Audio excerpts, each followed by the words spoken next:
Massapequanews.com is a microcosm into this town.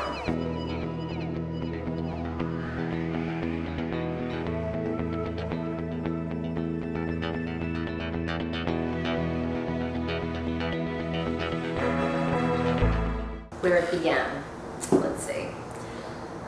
I wasn't happy with the way other media was giving the news in Massapequa. I wanted the full story. I conceived the idea of an online news magazine that was all about the people. When we first began shooting video for Massapequanews.com, it was in the basement of our systems integrator's house, and it was a quick 3-minute clip of a spoof on news, and it was crime and what was happening with elected officials with a comedic twist. The first video was like a 3-minute spoof on news, and we've definitely come a long way since then. I wanted all the facts. I wanted to know what happens, and not just from one person's slanted perception. I wanted all the facts, and then I would sort it out.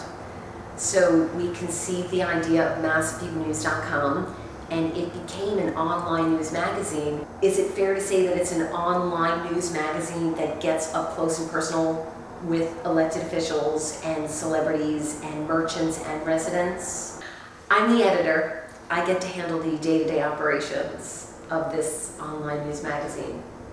I oversee the crime page, the business solutions, shopping. I get to field telephone calls from frantic parents wanting to know if the game is still on. I handle coordinating the staff and training and keeping up with the pace of change. I'm the go-to guy.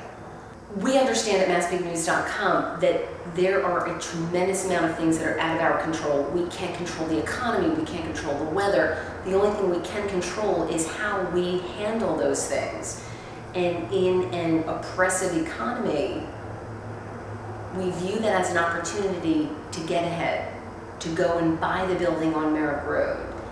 Yeah, it's risky, yeah, it's a chance we take, but if not for an oppressive economy, there wouldn't have been attached a price tag that was affordable. So I guess if we were going to extend that advice to anyone else, see the good in all bad. Try to take away from life the lessons to be learned, and don't let anything keep you down. I mean, if you're living as you are in the same sluggish economy, how can that work for you? I have to give credit to my parents, because without them, I don't think I would have the confidence to be in day-to-day operation that you need to be in this job.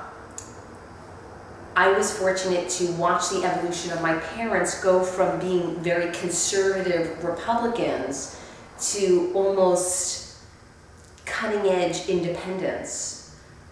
For the first 10 years of my life, my dad was a narcotics detective and my mother was a stay-at-home mom.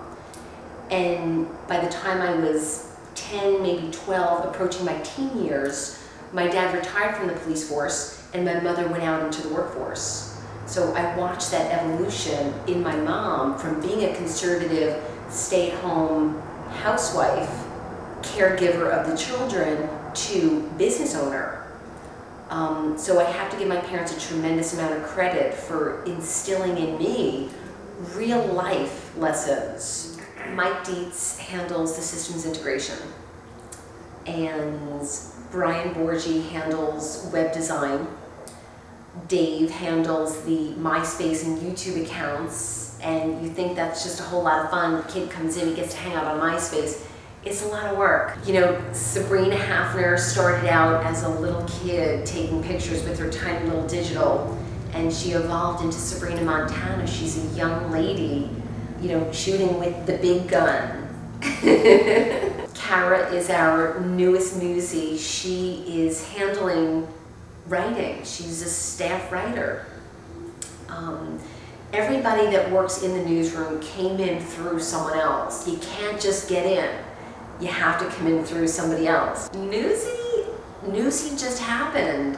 We were out in distribution, which is, I think, the most grueling part of what we do.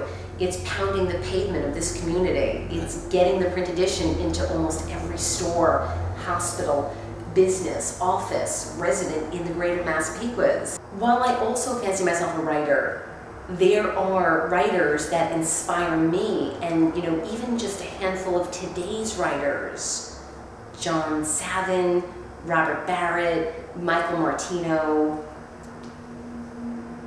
My guilty pleasure is that I read other writers. It's not necessarily what you know, it's who you know. It truly is.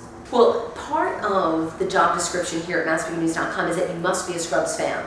I think each of us can identify with at least one character on Scrubs. For me, for right now, it's definitely Jordan. But it changes, sometimes I'm Dr. Cox and other times I'm Elliot. And sometimes it's JD. It changes. I can identify with almost every single character in Scrubs, I think, like most people. But I mostly have that very cynical, slanted, jaded Jordan type of personality.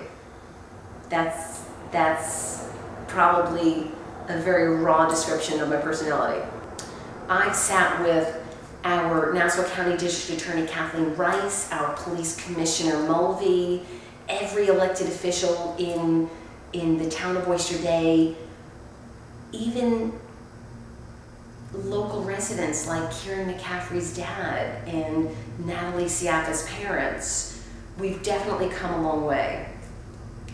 It's amazing that you have to be objective when you're telling a story, but when you work with people that live in your community, it's almost impossible. I mean, to hear Kieran's dad talk about how he went missing, and to hear, Doreen and Vic talk about the helplessness they felt while their daughter was becoming an addict is enough to put even the most trained professional into emotional bankruptcy.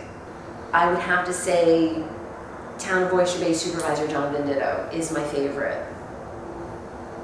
Believe me when I say I am no Lady Godiva. But she was lashing out very early on against something she felt was an injustice. I mean, at the hand of her husband, there were stifling taxes imposed on tenants. And, she rode through the streets to try to stop that from happening. So I'm no Lady Godiva, but I definitely am fortunate that I'm able to model what I do after so many that went before me. And I look to, like, Barbara Walters, without her interview style, I don't know that we ever would have come up with the concept of one-on-one interviews. Katie Couric, she's definitely a reporter that we can be proud of. Tina Fey paved the way. Her writing style, her comedic timing, her on-camera presence, her brilliance is something that all of us are fortunate to have in our lifetime.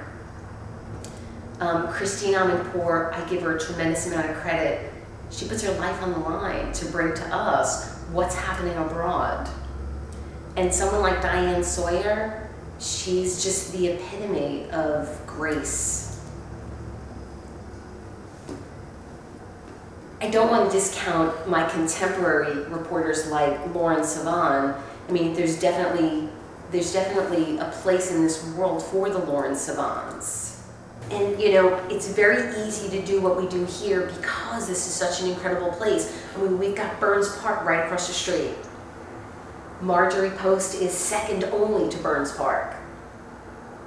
We've got Mansfield Park, we've got Baseball Diamonds and the mall and all of the businesses up and down Park Boulevard.